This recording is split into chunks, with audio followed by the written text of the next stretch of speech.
वालेकुम रहमतुल्लाहि व बरकातुहू। उम्मीद करता हूँ आप सब लोग खैरियत से होंगे।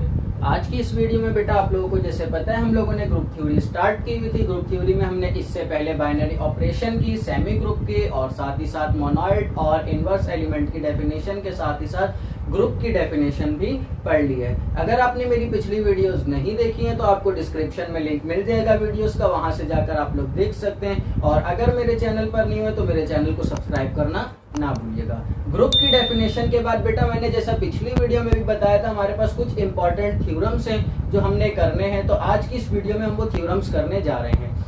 बेटा पहले जो हमने थ्योरम्स करने हैं उनका नेम है यूनिकनेस थ्योरम। यूनिकनेस थ्योरम मतलब कि किसी भी ग्रुप के अंदर हमें एक एलिमेंट को यूनिक प्रूफ करना है। दो किस्म के ऐसे थ्योरम होते हैं बेटा। पहला थ्योरम मैंने यहाँ पर स्टेटमेंट लिख ली है। क्या बोला जा रहा है? Identity element in a group is unique. कोई भी ग्रुप होगा उसमें आइडेंटिटी एलिमेंट जो है वो यूनिक होगा। जैसे मैंने बेटा आइडेंटिटी एलिमेंट की जब डेफिनेशन भी पढ़ाई तो मैंने बताया था जो यहाँ पर हर ग्रुप में एक ही आइडेंटिटी एलिमेंट होता है। तो अब हमने ये प्रूफ करना है जो आइडेंटिटी एलिमेंट होता है किसी भी ग्रुप में वो यूनिक होता है। तो स्टार्ट करेंगे बेटा। ग्रुप में हमने प्रूफ करना है तो सबसे पहले तो स्टेटमेंट दे देंगे, यहाँ पर बता देंगे। एक हम ग्रुप ले रहे हैं, let G be a group. अब नेक्स्ट स्टेप क्या होगा बेटा? हमने ये बात प्रूफ करनी है जो आइडेंटिटी एलिमेंट जो है वो यूनिक है। तो हम अपनी तरफ से दो एलिमेंट्स लेंगे और ये दावा करेंगे जो ये दोनों इस ग्रुप के आइडेंटिटी एलिमेंट है। अगर उनको सॉल्व करने पर लास्ट में हमारे पास आंसर वो दोनों आपस में इक्वल आ गए, जैसे मैं एक को लेता हूँ ए और एक को लेता हूँ बी, तो ए और बी अगर आपस में इक्वल आ जाते हैं तो मैं बोलूंगा ये दोनों एलिमेंट्स जो है इक्वल हैं। तो इस वजह से ये बात प्रूव हो गई है जो इस ग्रुप में सिर्फ हर ग्रुप में सिर्फ एक ही आइडेंटिटी एलिमेंट होता है। तो यहाँ मैं ले रहा हूँ let G be a group and let E1 and E2 are the identities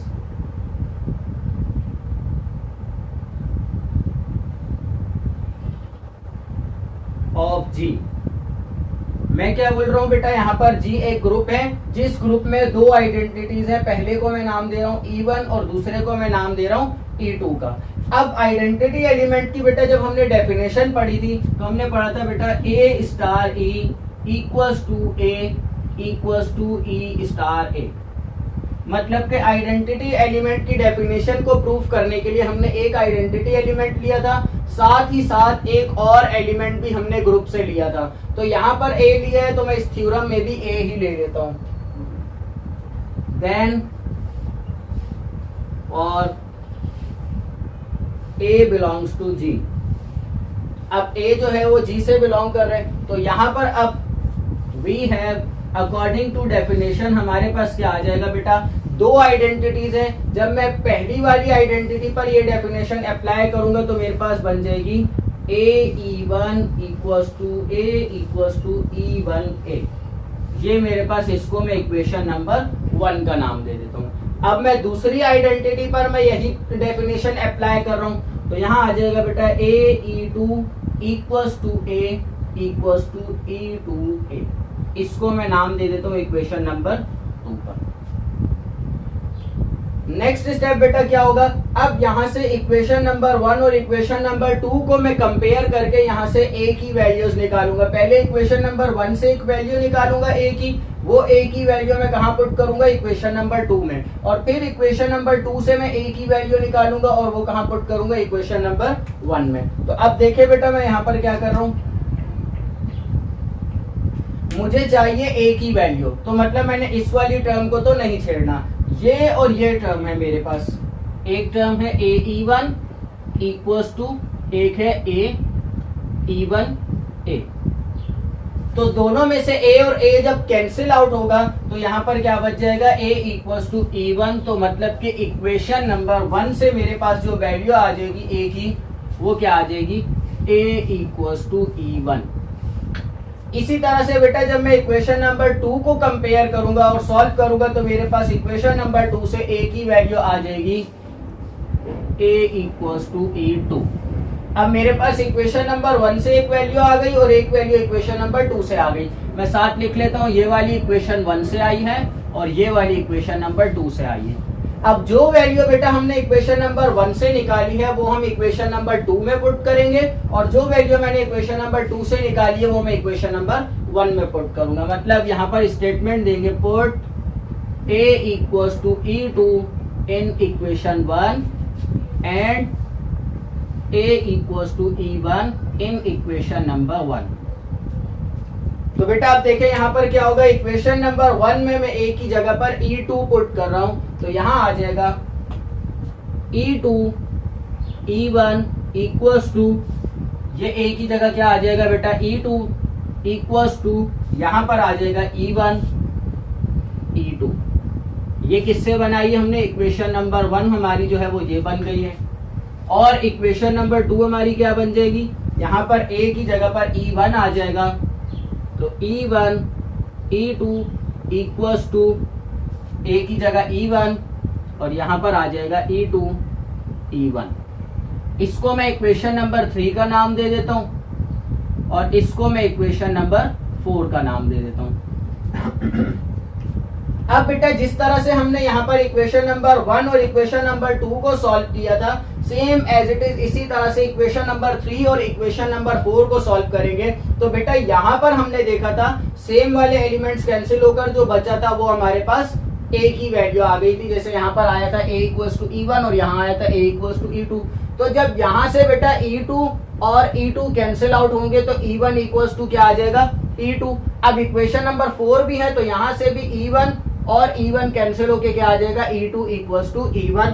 so now हम स्टेटमेंट दे देंगे जो यहाँ पर, now from equation 3 and 4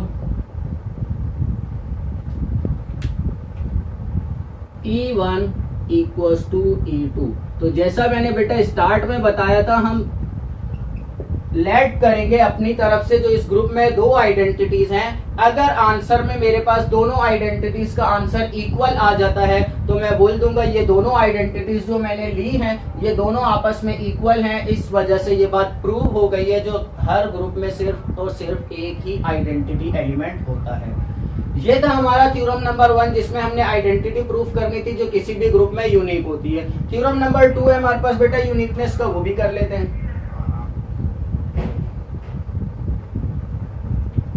next बेटा जो मेरे पास थ्योरम नंबर 2 है वो क्या है, inverse of an element in a group is unique. मतलब किसी भी एलिमेंट का हमने देखा था इनवर्स, हमने इनवर्स की डेफिनेशन में पढ़ा था जो यहाँ पर किसी भी एलिमेंट का ग्रुप में इनवर्स होता है।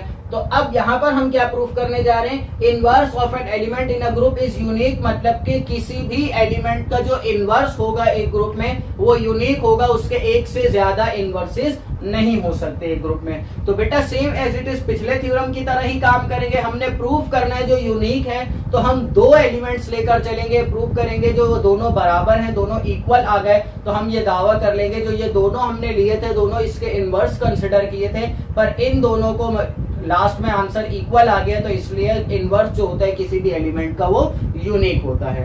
अब यहाँ पर इनवर्स एलिमेंट की डेफिनेशन में हमने पढ़ा था कोई भी सेट में, किसी भी सेट में इनवर्स एलिमेंट उस वक्त हम तलाश करते हैं जबकि वो खुद मोनोइड हो।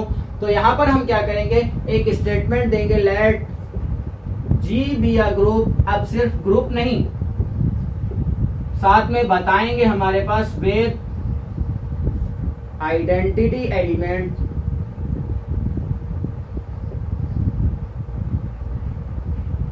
E। अब ये आइडेंटिटी एलिमेंट मैंने स्टार्ट में ही स्टेटमेंट में क्यों बता दिया, क्योंकि बेटा आगे हमने प्रूफ में बार बार यूज करना है ई को, ई की हमें जरूरत पड़ेगी। क्यों, क्योंकि हमने डेफिनेशन में पढ़ा था A star B equals to E equals to B star A, जिसमें हमने ये कहा था B जो है वो A का इनवर्स है, तो जब A को उसके इनवर्स से मल्टीप्लाई करवाएंगे तो वो E आएगा।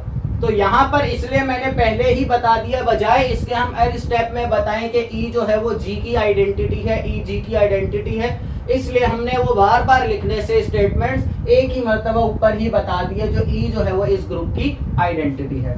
अब इसके बाद क्या होगा नेक्स्ट, अब इनवर्स मैंने प्रूफ करना है, तो सबसे पहले तो मैं बताना चाहूंगा, मुझे बताना पड़ेगा जो एलिमेंट क्या है जिसका मैं इनवर्स बताना चाह रहा हूं या इनवर्स प्रूफ करना चाह रहा हूं। लेट ए बिलोंग्स टू जी। ए वो एलिमेंट है जिसका मैं प्रूफ कर रहा हूं जो इनवर्स जो है वो यूनिक होगा। अब यहां पर ये ए क्या है, ए ग्रुप का कोई भी एलिमेंट हो सकता है।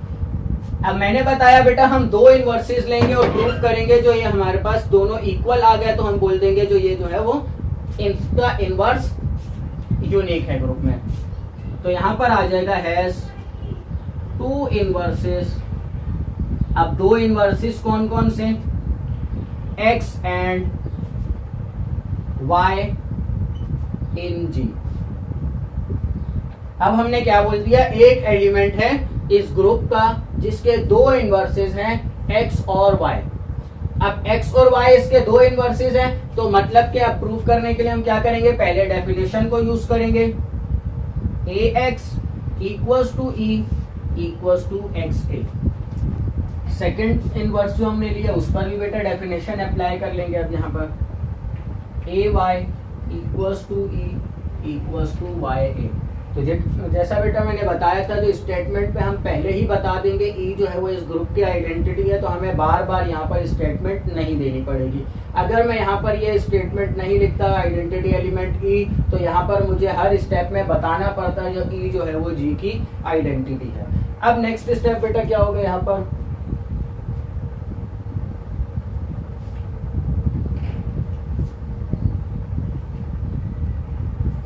अब हमने यहाँ पर ये जो काम किया है इसको फिलहाल के लिए यहीं पे ही रोक लेंगे और नेक्स्ट स्टेप आगे फिर हम करेंगे। यहाँ पर अब देखें,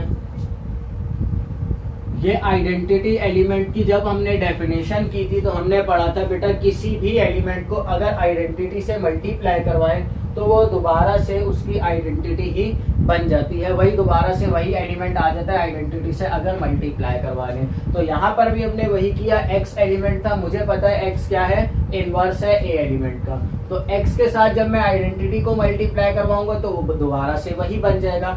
नेक्स्ट स्टेप बेटा क्या होगा, अब यहाँ पर देखें आइडेंटिटी के लिए हमने दो वैल्यूज निकाली हुई है, e इक्वल्स टू xa और e इक्वल्स टू ya। अब यहाँ पर x तो मैंने एलिमेंट पहले ही लिया है, तो अब मैं आइडेंटिटी की जगह क्या कर रहा हूँ, ये वाली वैल्यू पुट कर रहा हूँ, since e equals to ya। तो यहाँ क्या आ जाएगा बेटा, x equals to ya x आ जाएगा। अब हमारे पास क्या बन गया, ya x बन गया। अब इसके बाद नेक्स्ट क्या होगा, यहाँ पर तीन मेरे पास एलिमेंट्स आ गए, तो एसोसिएटिव प्रॉपर्टी हमें पता है बेटा किसी भी ग्रुप में होती है सेमी ग्रुप बनने के लिए, तो हम यहाँ पर क्या करेंगे, इसके ऊपर ब्रैकेट्स अप्लाई कर लेंगे। अब यहाँ पर देखिए x equals to ya x, क्योंकि मुझे पता है ये ग्रुप है तो ग्रुप में हमें पता है एसोसिएटिव प्रॉपर्टी जो है वो होल्ड करती है, तो फॉर्म में इन तीनों को एक साथ मल्टीप्लाई करवाऊं या दो को अलग करके फिर तीसरे को मल्टीप्लाई करवाऊं, इससे कोई फर्क नहीं पड़ता। अब ax की वैल्यू भी बेटा मैंने निकाली हुई है, ax किसके बराबर है, e के, तो यहाँ पर अब मैं क्या करूंगा, ax की जगह पर e पुट कर लूंगा, तो यहाँ क्या आ जाएगा, since ax equals to e, so implies that x equals to y, e आ जाएगा। अब बेटा स्टार्ट में मैंने बताया e क्या है, आइडेंटिटी है, और आइडेंटिटी से अगर कोई एलिमेंट मल्टीप्लाई हो तो वो दोबारा से वही एलिमेंट आ जाता है, तो मतलब हमारे पास क्या आ जाएगा, implies that x equals to y। तो यहाँ पर हमने प्रूफ कर लिया बेटा जो दो इनवर्सेस जो हम लेकर चल रहे थे इस ग्रुप के एलिमेंट ए के, वो दोनों इनवर्सेस क्या है, आपस में इक्वल है। तो ये बात प्रूव हो गई, जो inverse of an element in a group is unique, मतलब कि किसी भी एलिमेंट का इनवर्स जो है वो किसी भी ग्रुप में यूनिक होता है, एक से ज्यादा इनवर्सेस नहीं हो सकते और एक से ज्यादा आइडेंटिटी एलिमेंट्स भी नहीं हो सकते। तो यहाँ पर बेटा हमारे यूनिकनेस के जो दो थ्योरम्स है वो कंप्लीट हो चुके हैं। नेक्स्ट इंशाल्लाह हमने जो टॉपिक करना है वो है कैंसिलेशन लॉ, जो कि नेक्स्ट वीडियो में हम करेंगे। लेफ्ट कैंसिलेशन लॉ और राइट कैंसिलेशन लॉ, दो किस्म के कैंसिलेशन लॉ होते हैं, वो इंशाल्लाह नेक्स्ट वीडियो में हम करेंगे। अगर आपने मेरा चैनल अभी तक सब्सक्राइब नहीं किया है तो वीडियो से जाने से पहले मेरे चैनल को सब्सक्राइब जरूर करिएगा। उम्मीद करता हूँ आज जो समझाया वो समझ आ गया होगा। अल्लाह हाफिज।